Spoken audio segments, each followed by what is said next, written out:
WhatsApp, Instagram या किसी भी ऐसे एप्लीकेशन जिसमें हमको रियल टाइम में डेटा चाहिए, जैसे कि गूगल डॉक्स हो गया, जूम हो गया, माइक्रोसॉफ्ट टीम्स हो गया, ऑनलाइन ट्रेडिंग प्लेटफॉर्म्स हो गए, यहाँ पर हमारा सिंपल HTTP कनेक्शन फेल हो जाता है। Let's see how. एक सिंपल HTTP कनेक्शन में क्या होता है, क्लाइंट सर्वर को रिक्वेस्ट भेजता है, उस रिक्वेस्ट के करस्पॉन्डिंग सर्वर क्लाइंट को रेस्पॉन्स भेजता है और ये HTTP कनेक्शन यहाँ पर क्लोज कर दिया जाता है। तो रियल टाइम में डेटा आना इज इम्पॉसिबल। इसके लिए हमको चाहिए कि ये जो कनेक्शन यहाँ पर टर्मिनेट हो रहा है ये ना हो। इसके लिए we can do HTTP polling, जिसमें हम ये कनेक्शन टर्मिनेट नहीं करेंगे। क्लाइंट कंटिन्यूसली सर्वर को रिक्वेस्ट भेजता रहेगा और अगर सर्वर के पास कोई भी रेस्पॉन्स ना हुआ तो वो एम्प्टी रेस्पॉन्स भेजता रहेगा। बट ये वाला तरीका बिल्कुल भी एफिशिएंट नहीं है। काफी ज्यादा यहाँ पर फालतू के रिक्वेस्ट जा रहे हैं, एम्प्टी रेस्पॉन्सेस आ रहे हैं, सर्वर पे लोड बढ़ रहा है। इसी प्रॉब्लम के सोल्यूशन के लिए हमारे पास एक प्रोटोकॉल आता है जिसको बोलते हैं हम वेब सॉकेट्स। अब हमारे वेब सॉकेट्स में क्या होता है, क्लाइंट इनिशियली तो एक यूजुअल HTTP कनेक्शन ही भेजता है सर्वर को, बट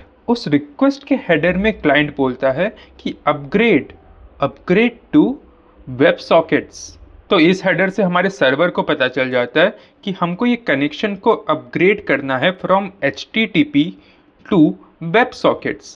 तो यहाँ पर सर्वर यहाँ पर रेस्पॉन्स में भेजता है 101, that is a switching protocol response. उसके बाद क्लाइंट और सर्वर में यहाँ पर हो जाता है हैंडशेक। हमारे यूजुअल HTTP कनेक्शन में जो कनेक्शन यहाँ पर टर्मिनेट हो जा रहा था वो अब यहाँ पर अपग्रेड हो चुका है टू वेब सॉकेट्स। अब ये कनेक्शन तब तक टर्मिनेट नहीं होगा जब तक एक्सप्लिसिटली कोई यहाँ पर या तो क्लाइंट या तो सर्वर एक्सप्लिसिटली ना बोले कि ये कनेक्शन को टर्मिनेट कर दो। इस कनेक्शन के बाद क्लाइंट और सर्वर के बीच में एक फुल ड्यूप्लेक्स कनेक्शन बैठता है और क्लाइंट जब भी चाहे सर्वर को कुछ डेटा भेज सकता है और सर्वर रेस्पॉन्स में कुछ भी डेटा कभी भी भेज सकता है। ये पूरे सिनेरियो को हम कुछ ऐसे समझ सकते हैं कि हमारा जो HTTP कनेक्शन है वो एक लेटर की तरह है।